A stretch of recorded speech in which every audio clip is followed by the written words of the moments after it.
ప్రభు అన్నాడు, అవన్నీ కాదు, ముందు సమాధానం సమాధానం సమాధానం, నా శాంతి నేను మీకు అనుగ్రహించుచున్నాను అన్నాడు. హల్లెలూయా. ఈ భూమి మీద సమాధానాన్ని ఇచ్చువాడు, ఇవ్వాలని ధైర్యం చేయగలిగిన వాడు, దాన్ని సంపూర్ణంగా ఇచ్చువాడు ప్రభు అయిన యేసుక్రీస్తు వారు మాత్రమే.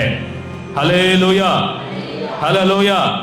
సమాధానాన్ని క్రియేట్ చేసేది ఆయనే. అక్కడ సమాధానం లేదు.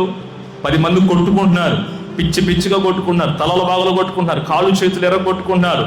అక్కడ ఉన్న పరిస్థితిని, ఆ యుద్ధ వాతావరణాన్ని ఆయన పీస్ఫుల్గా చేయాలంటే మనుషుల వల్ల కాదు, అక్కడ దేవుడు వారి మధ్యలోనికి రావాలి. దేవుడు వారి మధ్యలోనికి రావాలి. ఈ రోజున పిల్లల్ని ఎందుకయ్యా చంపుతున్నారు, ఎందుకురా అణుబాంబులు వేస్తున్నారు, ఏం జరిగిందిరా, ఏమైందిరా అంటే సమాధానం రాబట్ల. దేశాలకు దేశాలు యుద్ధాలు, కుటుంబాలకు యుద్ధాలు, మనుషుల హృదయ అంతరంగంలోనే ఎన్నో యుద్ధాలు ఉన్నాయి.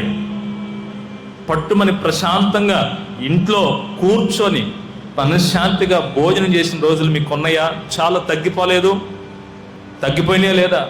మనం కట్టుకునే వస్త్రాలు ఓ పావు గంట ఆగి, ఈరోజు ప్రార్థన ఉంది, మంచి ఐరన్ చేసుకోవాలి, ఇస్త్రీ చేసుకోవాలి, శుభ్రంగా వెళ్ళాలనేటువంటి సమాధానం ఉందా ఈ రోజున? లేదండి. ఏది దొరికితే అది వేసుకుని వచ్చేయటమే, ఏది ఉంటే అది తిని వచ్చేయటమే. ఎందుకని అలాగ అయిపోయావు? ఏం పరిగెత్తుతున్నావు, ఏం చేస్తున్నావు, ఎంత సంపాదించావు, పోనీ ఏమైనా సాధించావా, కొత్త కొత్త రంగాలు ఏమైనా సృష్టించావా? ఏమీ లేదే. గతంలో ఉన్నదానికంటే ఇంకా దరిద్రంగా తయారయ్యావు. ఏడుంది నీ బ్రతుకు అంటే సమాధానమే దీనికి కారణం.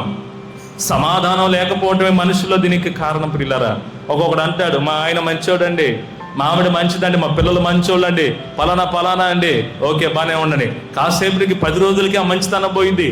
మూతులు పగలు కొట్టుకుంటారు, వాడి చెడ్డోడు, వీడి చెడ్డోడు, వీడే చెప్పుకుంటా ఉంటాడు. వీళ్ళు అటు చెప్పుకునేది కాకుండా వీళ్ళు ఇంకాస్త శృతి మించిపోయి పోలీస్ స్టేషన్లో ఉంటారు, అక్కడ నుంచి కోర్టుకు వెళ్ళిపోతారు, అక్కడ నుంచి విడాకులకు వెళ్ళిపోతారు. ఏంటి దానికి గల కారణం ఏంటంటే ముందు సమాధానాన్ని కోల్పోయారు. అందుకనే మాటి మాటికి మిమ్మల్ని హెచ్చరిస్తూ ఉన్నాను. కుటుంబాలు కలిగిన వారు, భార్యలు భర్తలు సమాధానం కలిగి ఉండండి. సంఘం కలిగిన వాడు సేవకునితో, విశ్వాసులతో సమాధానాన్ని ఏర్పరచుకోండి. పనుల దగ్గరకు వెళ్తున్న వారు తోటి వారితో సమాధానాన్ని ఏర్పరచుకోండి. వీటన్నిటికంటే ముందుగా ఐక్యత, యేసయ్యతో ఐక్యత మీరు కలిగి ఉండాలి. హల్లెలూయా.